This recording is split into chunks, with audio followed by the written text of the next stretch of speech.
Hello everyone. आज हम exercise 8.2 का फर्स्ट क्वेश्चन देखते हैं। फर्स्ट क्वेश्चन के हमारे टोटल 5 पार्ट्स हैं, तो फर्स्ट का फर्स्ट देखते हैं। क्वेश्चन क्या है? Sine 60 degree into cos 30 degree plus sine 30 degree multiply cos 60 degree. इनका सॉल्व करेंगे तो क्या वैल्यू आएगी? मैंने आपको इंट्रोडक्शन में बताया था कि साइन 60 कॉस 30 साइन 30 कॉस 60 की क्या क्या वैल्यूज होती है। बहुत इजी क्वेश्चन है, सिर्फ वैल्यूज पुट करनी है और हमारा आंसर निकल जाएगा। ठीक है, तो करते हैं फर्स्ट वाला। अब साइन 60 की वैल्यू आपको पता है क्या होती है? √3/2। ठीक है, ऐसे ही cos 60 की वैल्यू भी √3/2 होती है। प्लस साइन 30 की वैल्यू कितनी होती है? 1/2। ऐसे ही cos 60 की वैल्यू भी 1/2। ठीक है, अब मैं सॉल्व करता हूं। आपको पता है √3 इंटू √3 कितना हो जाएगा? 3 हो जाएगा, रूट कट जाएगा और 2 इंटू 2 4। ठीक है, ऐसे ही ये 1/4, इसको और सॉल्व करा, एलसीएम लूंगा 4 आएगा। एलसीएम जब 4 और 4 कर लूंगा तो 4 ही आएगा, और ऊपर एज इट इज 3 + 1। ठीक है, ये 4/4 और मेरा 1 आंसर। ठीक है, बात समझ में आई? कई बच्चों को डाउट होता है कि सर √3 इंटू √3 3 कैसे हो गया? देखो बात समझो, इस पे 1/2 मतलब रूट है तो 1/2 पावर है। ऐसे ही यहाँ पे भी 1/2। अब आपने पढ़ा होगा कि A M into A N, जैसे बेस सेम है पावर डिफरेंट है तो ए एम प्लस एन हो जाता है। ऐसे ही ये इसको करो 3 हाफ प्लस हाफ, तो ये इन दोनों को ऐड करा तो 3 1, तो इसलिए √3 इंटू √3 की वैल्यू 3 हो गई। बात समझ में आई? ऐसे ही हम सेकंड देखते हैं। देखो 2 10 स्क्वायर 45। अब आपको पता है 10 45 की वैल्यू 1 होती है, तो ठीक है मैं रख देता हूं। प्लस cos 30 की वैल्यू √3/2 इसका स्क्वायर है, और ऐसे ही साइन 60 की वैल्यू भी √3/2 होल स्क्वायर। आप चाहो तो यहां से भी देख सकते हो, ये माइनस ये प्लस दोनों सेम है, दोनों को काट दो, ये 2 रह जाएगा। ठीक है, बात समझ में आई? तो ठीक है, अपन थोड़ा सा और सॉल्व कर लेते हैं, एग्जाम में पूरा ही सॉल्व करेंगे। तो ये 2 इंटू 1 2 रह जाएगा, ये 3/4 माइनस 3/4, इन दोनों को मैं काट सकता हूं, मेरा आंसर 2। ठीक है, समझ में आया? अब हम थर्ड वाला क्वेश्चन सॉल्व करते हैं। बहुत इजी है। cos 45 डिग्री की हमें वैल्यू पता है क्या होती है, मैंने आपको बता रखी है सारी, 1/√2। ऐसे ही sec 30 की वैल्यू याद ना हो तो याद करो, cos 30 की वैल्यू कितनी होती है? √3/2, और उसी का मैं रेसिप्रोकल उल्टा करता हूं तो sec आ जाता है। ठीक है, तो ये 2/√3 हो जाएगा।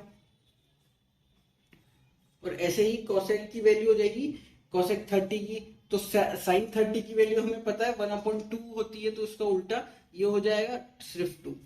ठीक है, बात समझ में आई? इसको सॉल्व करते हैं थोड़ा सा। अब आप देखो, मैं इसको एज इट इज रहने देता हूं ऊपर, और ये मैं नीचे एलसीएम ले लिया √3। ठीक है, ये एज इट इज आ जाएगा 2।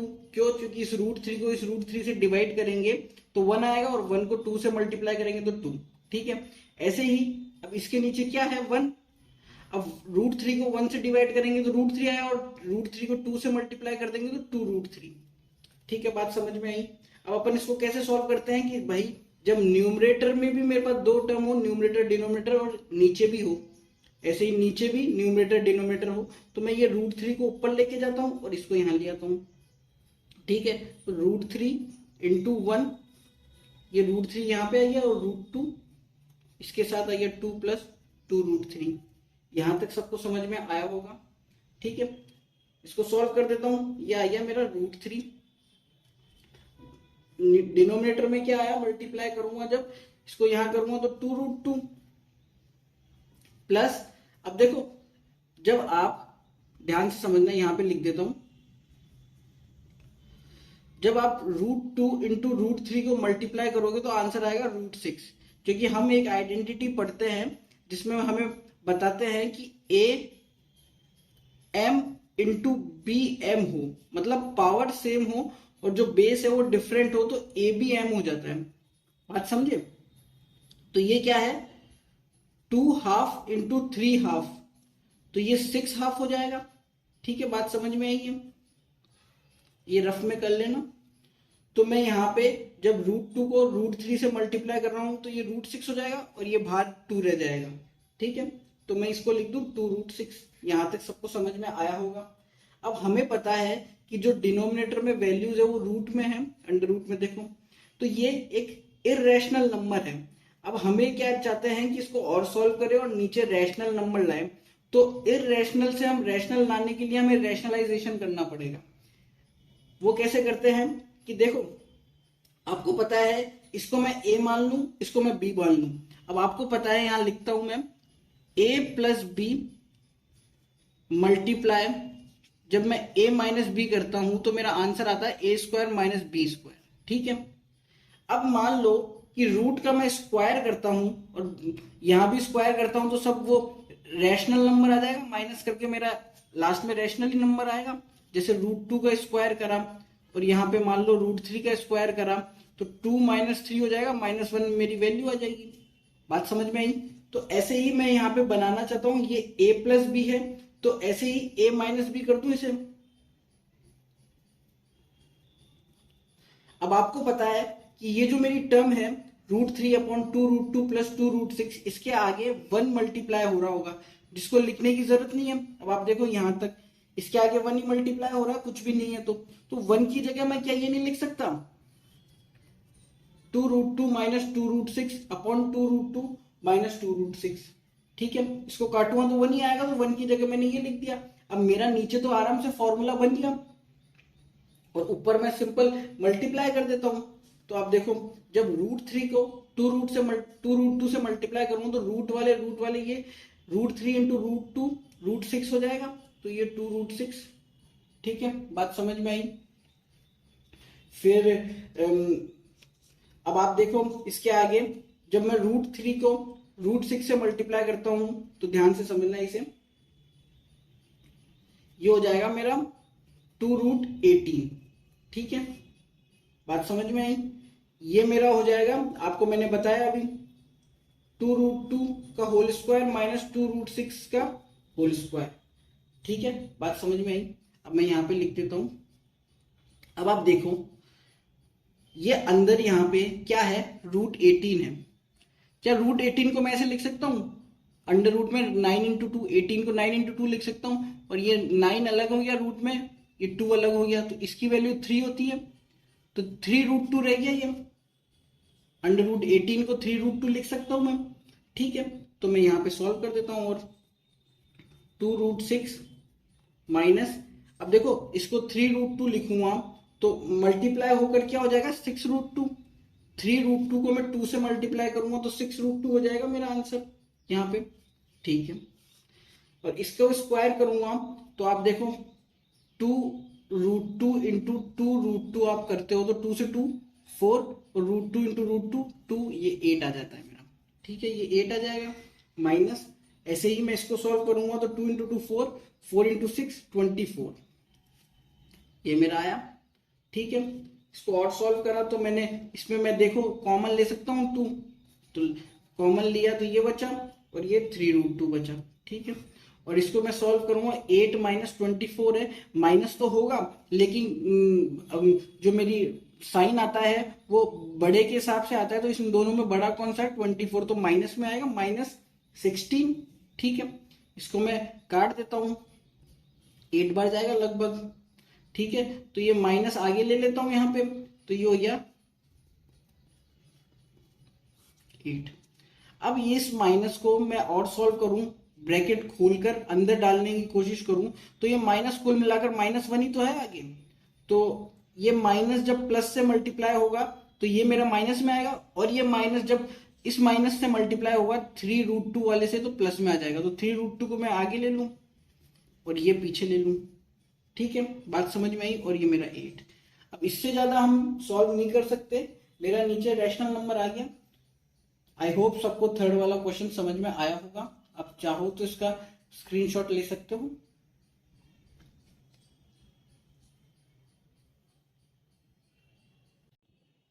अब हम फोर्थ क्वेश्चन सॉल्व करते हैं। बहुत इजी क्वेश्चन है।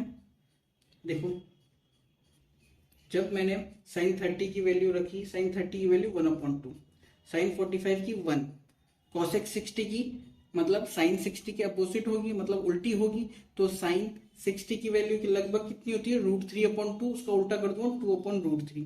बात समझ में आई? ठीक है। अब ऐसे ही सेक 30 की वैल्यू कॉस 30 के अपोजिट वही 2/√3 प्लस 1/2 कॉस 60 आपको पता है, और कॉट 45 की वैल्यू 1। tan 45 और कॉट 45 दोनों 1 ही होती है। ठीक है, मैं इसको और सॉल्व करा, मैं एलसीएम ले लूं, 2√3 आएगा। ठीक है, 2√3 को 2 से डिवाइड करूंगा, √3 रहेगा, तो मल्टीप्लाई कर दूंगा 1 से, तो √3 आ गया मेरा यहाँ पे। ऐसे यहाँ पे 2√3 आ जाएगा और यहाँ पे -4 आ जाएगा।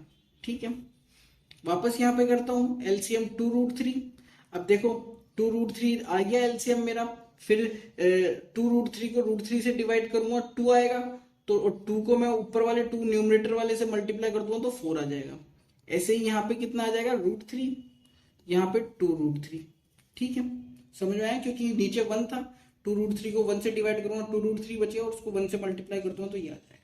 ठीक है, इसको और सॉल्व करा, ऊपर मैं सॉल्व करूंगा 2√3 और √3 को ऐड करूंगा, तो देखो यहाँ पे मैं लिख के बता देता हूँ, √3 प्लस 2√3 कैसे होगा, √3 कॉमन, 1 + 2 बचेगा, तो 3√3 हो जाएगा। ठीक है, तो मैं इसको लिख दूं 3√3 -4/2√3। ठीक है, अपॉन ये कितना हो जाएगा, 4 प्लस इन दोनों को ऐड करूंगा तो 3√3/2√3। अब मैंने आपको ये सॉल्व करना बताया था, ये 2√3 इससे मल्टीप्लाई हो जाएगा, ये इससे मल्टीप्लाई हो जाएगा। ठीक है, यहां से देखो इसके आगे, तो ये क्या हो जाएगा, 2√3 मल्टीप्लाई 3√3 -4/2√3 मल्टीप्लाई 4 + 3√3 कर दिया। ठीक है, यहां तक समझ में आया आपको?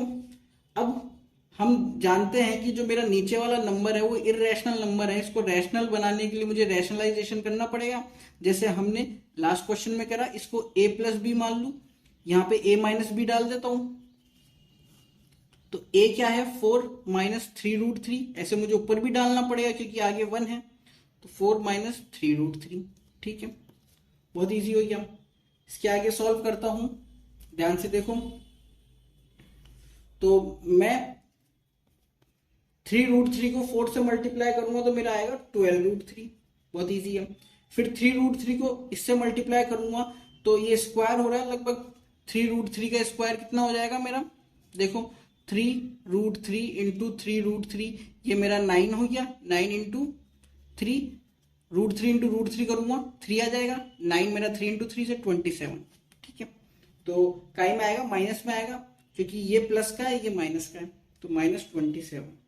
ऐसे ही 4 इंटू 4 16, -16 लिख दूं, प्लस 4 इंटू 3√3, माइनस में तो प्लस में हो जाएगा, तो कितना आ जाएगा 12√3, और नीचे 4 का स्क्वायर -3√3 का स्क्वायर। ठीक है, सबको समझ में आया होगा?